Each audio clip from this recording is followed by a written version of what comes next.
Well, back to Syria, and there have long been calls for international action to stop the crisis there. But as the bloodshed in Ghouta proves once again, very little has actually been done. Well, Panos Moumtzis is the United Nations Assistant Secretary General and Regional Humanitarian Coordinator for the Syria crisis. And I spoke to him earlier by Skype from Kuwait City and asked him about the attacks, in particular on medical facilities. We have information that at least 6 hospitals have been attacked, bombed. Today we got additional information of several other medical facilities that also have been hit. This is really unacceptable. According to international humanitarian law, health facilities, personnel, ambulances must be respected, as well as, of course, the protection of civilians. These are there to serve people, and to have them attacked, this is really horrendous. It's something that goes beyond imagination. We find really not enough strong words to describe the horror, the carnage that Ghouta is going through during the last 3 days in particular. And do you believe it to be intentional? I mean, is it possible that this number of hospitals and medical facilities could have been hit accidentally or be so-called collateral damage? I mean, very clearly, the barrel bombs, the attacks falls squarely into these health facilities. There seems to be now one after another where this is happening.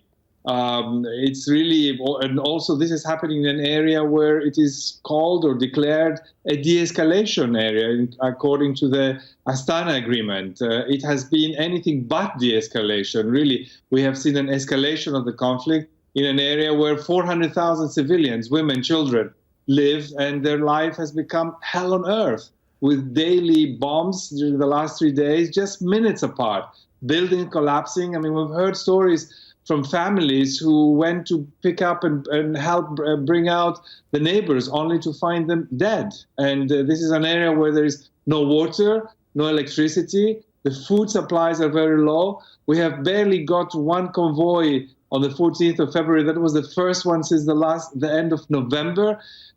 We understand that there are hundreds of medical cases that need to be evacuated to save their lives. And all of this is happening within 10 miles distance of downtown Damascus, where there are hospitals, there are facilities, and we have our warehouses where we're ready as humanitarian actors to bring assistance to help the people in this desperate situation where they find themselves. So, taking that on board, at the bare minimum, you require some kind of ceasefire which holds.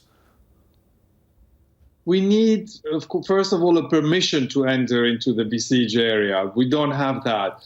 We are also calling for a ceasefire, a cessation of hostilities, to be able to bring food and medical supplies and to be able to take out the medically injured. We have been calling this now for a couple of weeks, and the frustration is in the Security Council, there is a resolution calling for a ceasefire that has been discussed for days and days. The situation in Ghouta cannot wait. Really, we have seen a failure of the political diplomacy, humanitarian diplomacy, to bring in access for humanitarian assistance, and this cannot continue any longer. There is something needs to be done differently. It's no longer business as usual. And we also worry that the situation in Syria, the war itself, has been going on for 7 years now. There is some kind of acceptance. You know, this goes on, one incident, we have Aleppo, now we have Ghouta.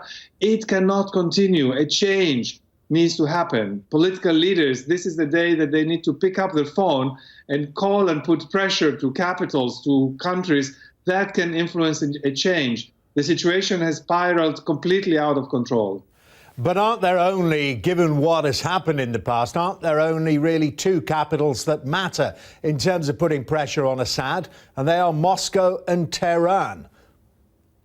And we are talking to all of them. We're talking to Moscow, we're talking to Iran, we're talking to other capitals, really pleading, asking to bring a cessation of hostilities, to bring a change, to really stop this carnage that is taking place on civilians. On humanitarian grounds, we find that the situation is extreme, what is happening on the ground. And the frustration is, of course, that this has been going on now with not much change. So we hope in the coming hours, really, to have finally an announcement on a cessation of hostilities and to move in a way that allows us to provide the humanitarian assistance to alleviate the suffering of the people. And their concern, of course, on protection of civilians, which is, at the moment, it's an impossible situation for them. And just lastly, on the point you made a bit earlier, Mr. Moumtzis, so on the fact of international humanitarian law, it's important, isn't it, here, that whenever it comes, justice must be done and be seen to be done to those responsible. Absolutely. Justice is really important. I mean, attacking health facilities, if they are deliberate, intentional health attacks, then obviously they constitute war crimes.